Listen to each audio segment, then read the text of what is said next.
What's going on, everyone? I just want to start off the video by saying Happy New Year. I hope you guys had a fun and safe holiday season with your family and loved ones. And we're happy to be back in the studio and making videos for the year 2019. So we haven't even had a chance to make our first video of the year yet. And there's already been some awesome leaks with the Galaxy S10 and the new OnePlus 7, and we can make a video about that type of stuff if you guys really want to see it. But today we're here to talk about the top 5 phones of last year. Yes, top 5 phones of 2018. Let's get to it, starting with number 5. And also bear in mind, guys, that this list is 100% based on my opinion of all the phones I've used last year. This is not factual by any means. It's all just kind of based on what I use phones for, the value compared to how much they cost, and how much I want each particular phone in my pocket. So with that being said, number 5, topping off the bottom of the list, is the iPhone XS and iPhone XS Max.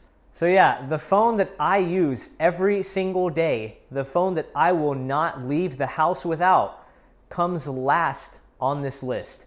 And here's why. So on the XS versus the 10, the big improvements are the A12 Bionic, which is like smartphone class leading performance. There's almost no processor faster than this paired to iOS. You get slightly faster Face ID, and you get a much improved camera system compared to the iPhone X. And I will say that camera was most definitely needed, but that's the extent of the improvements that you see versus the iPhone X. And did it get any cheaper? No. In fact, for the XS Max, it's much more expensive. So the iPhone XS starts at $999 for the 64 gig model, which is the same cost as an iPhone X from the previous year. And the iPhone XS Max is $1,100 starting out for just 64 gigs of storage, which for a lot of users is just not enough. So you want to opt for 256, which is going to cost you more.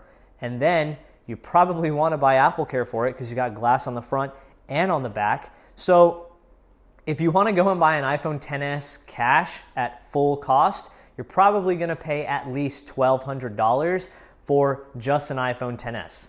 And in terms of battery life, it's marginally worse on the iPhone XS and obviously better on the XS Max, but hey, it's a much larger phone. So in terms of value for the money spent, the iPhone XS Max, in my opinion, is one of the worst valued phones of 2018, and that's why it falls at number 5. Coming in at number 4 is the Samsung Galaxy Note 9. And honestly, it's at this spot for a lot of the same reasons the iPhone XS is. So depending on the person, you could probably flip-flop these two choices. I honestly had a hard time picking between number 4 for the Note or number 5 for the iPhone, or vice versa. So really, these two, you can switch them around if you wanted to. But here's what I really like about the Note. The display is probably still one of the best displays on the market. The S Pen got better thanks to Bluetooth and some neat button compatibility where it allows you to do cool stuff with your phone, like flip from selfie to wide angle camera, snap photos, and with developers having access to the APK of that feature, you can now enable third-party applications to have features built into the S Pen as well. So that's really cool. Something I really have to give Samsung a lot of credit for, they've pushed out the One UI Android 9 Pie beta update for the Galaxy S9 and the Galaxy Note 9, and I believe both of those phones should be getting the final release version sometime this month. That's something we wouldn't see from Samsung even 2 years ago. Camera is also really good. They kind of brought out that gimmicky, you can switch between like f1.5 aperture to f2.9. I might have got those two numbers mixed up, but essentially you can go from having a wider lens to a more narrow lens to control the amount of light coming in.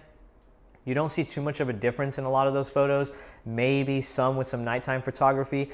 I personally thought it was more of a gimmick than anything, but the bottom line is the camera is still really good regardless of if you use that feature or not. And battery on the Note 9 is one of the best in terms of Android devices because it packs a 4,000 milliamp hour cell. So the Note 9 is a really solid phone. The only thing is, it's also really expensive. I feel like 2018 was the year of how much phone can companies give you at lower the cost. And the Note 9 starts out at $999, for at least 128 gigs of storage, but it can go all the way up to 1,250 for 512. But Samsung kind of sweetens the offer by taking it up from 6 gigs to 8 gigs of RAM, so at least whenever you're spending a lot more, you're also getting some more internal hardware. But needless to say, $1,000+ is a lot of money for almost any company to ask for a flagship phone these days, considering some of the other phones that are at number 1 and number 2. So let's get to number 3. Number 3 is the Pixel 3 and 3 XL. We'll throw that one in there. So here's what I like about the Pixel 3. The build quality is really, really nice. It comes in some fun color options. The screen is amazing, which is way more than I can say about the Pixel 2 and Pixel 2 XL, so I'm glad Google fixed the display. The performance and the software is stellar. It's Android the way Google intended it to be, and hardware and software are optimized similar to an iPhone, so even though the phone may not have as much RAM as other phones do, it still runs really fast and it stays consistently fast. And the camera is, I'm willing to say it's one of the best, if not the best cameras in terms of phones I've used. So out of all the phones I've used in 2018, the Pixel 3 and the 3 XL take the best cameras, bar none. And things like Night Sight is revolutionary, and I can't wait to see where Google takes it in 2019, 2020, so on and so forth. The Google Assistant is integrated really well with the phone, and smart features like call screening are really changing the way some people can use their smartphone. But there's one thing I cannot get past, and that's mainly on the 3 XL, and that's the notch. If you're going to use a notch, fine. Almost every single OEM in 2018 incorporated a notch on their phone, but that is the deepest notch I have ever seen in my entire life. And putting 2 front-facing cameras and 1 small firing speaker at the top, to me, just doesn't justify that space. I feel like you could have made the notch a little smaller. And I know some people are like, well, just buy the Pixel 3 if you don't like the notch. Well, here's the thing about buying the Pixel 3. It's a lot smaller, and I personally like bigger screen phones, and it also comes with a smaller battery, so battery life is going to take a hit there. Needless to say, I'm living with the notch, and I still really, really like the Pixel 3, and it would have been even further up on this list if it wasn't for its price. So the Pixel 3 starts at $799, and the Pixel 3 XL starts at $899, and the highest storage option you can get is 128 gigs, which kind of sucks, but if you factor in Google's unlimited photo storage, they kind of save you a little bit there. And one other thing I want to touch on with the Pixels, which was kind of a kick in the face to early adopters like myself, I think like 1 month after the Pixel 3 and 3 XL came out, Google offered this like ridiculous sale on them to get ready for holiday sales, and people who bought them on day one like myself and a lot of other people out there, I'm sure, kind of should have been insulted, I would say, because you spend full price to get that phone the day it comes out because you're super hyped for it, and like not even a month later the phone goes on sale for at least a couple $100 off. That's a huge kick in the face, so that's something to also think about as well. But needless to say, the Pixel 3 and 3 XL are phenomenal phones, and out of all the phones that I've spent a ton of money on, the Pixel 3 is the one where I don't look at it and say, I kind of wish I didn't spend this much money on you. So great phones if you can live with the notch whenever you buy the XL. And like I said, it would have been higher on the list if it wasn't for the price, which brings me to phone number 2, and that is the iPhone XR. So the iPhone XR, when we made the review for the iPhone XR, we said it was the best iPhone of the year, and for good reason. The iPhone XR does a lot of things good, and it also has a relatively good price when compared to the iPhone XS and XS Max. So what does the iPhone XR do well? Let's talk about just a few of them real quick. So you still get the A12 Bionic processor with the enhanced neural engine, so you get that stellar performance from the XS.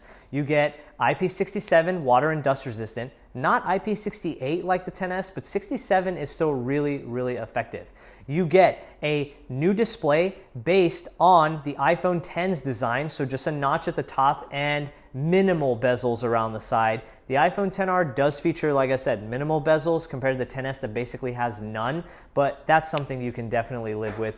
You get faster Face ID. You get the same wide-angle camera that the iPhone XS uses, but with the neural engine, you can still take portrait photos of human subjects, so you don't necessarily need the second telephoto lens to get portrait photos on the XR. You get iPhone class-leading battery life out of the XR, and that's mainly thanks to its LCD display, which we all know, and I'm going to give Apple a lot of credit on this one. LCD displays are typically square or rectangular by nature, but Apple found a way to kind of tune their LCD displays into curving them to look like an iPhone X. So props to Apple on that one. You still get really solid speakers on the phone as well, and it all starts at $749, which is way cheaper than $999 for the closest iPhone XS. So the iPhone XR takes a lot of really good things from the XS and kicks a couple $100 off the starting price. So it's, I believe in the video I said it's the iPhone for the masses, and that still holds true. The masses these days typically, from what I'm seeing, tend to want a phone that's not going to break the bank but still gives them a lot of good features, and that's why the iPhone XR is number 2 on this list. But let's talk about the smartphone that, in my opinion, ruled them all in 2018. Coming in at number 1, it is the OnePlus 6T.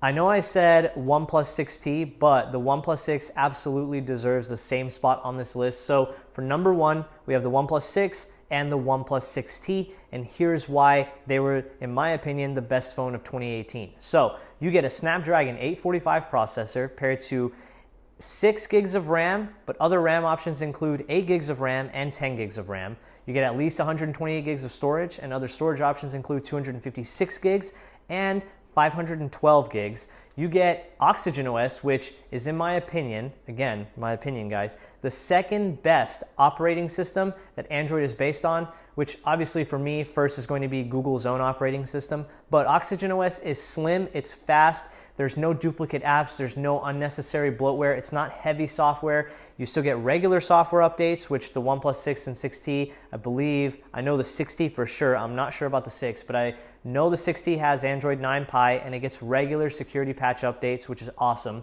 On the back, you get really solid cameras, which have always been OnePlus's Achilles heel, but if you guys watch our 6T review, the 6T actually takes really good photos, and that's based off the 6's camera. Now, one thing the 6T did that is different from the 6 is an in-display fingerprint sensor. So yeah, it was the first phone in the United States to ship with a fingerprint sensor built into the display.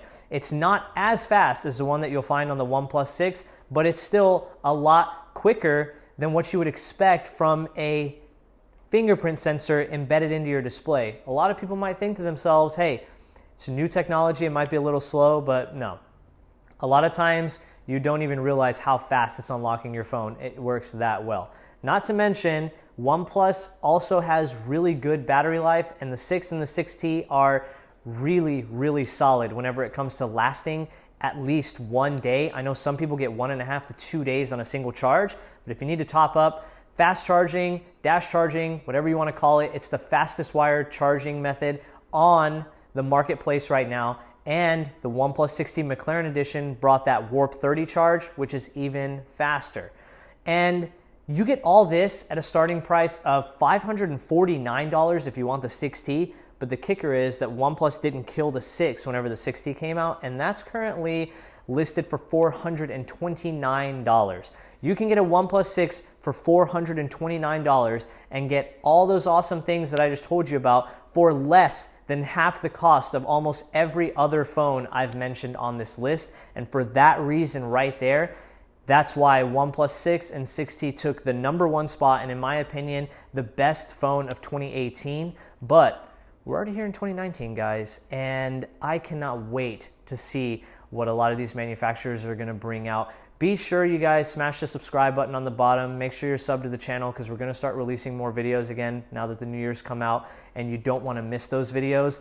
Let me know what you think in terms of what the best phones of 2018 were. Again, like I said, this list is just my opinion. So if I didn't mention the phone you're using, or if I didn't mention a phone that you thought of, bear in mind that we don't test every single phone that comes out in a year. So there are a lot of phones I haven't used, but I know that a lot of you out there use a wide variety of phones. So let me know what you think should be in the top 5 phones of 2018, and let me know what your list looks like too. I'm honestly curious. I want to know what a lot of you guys out there think.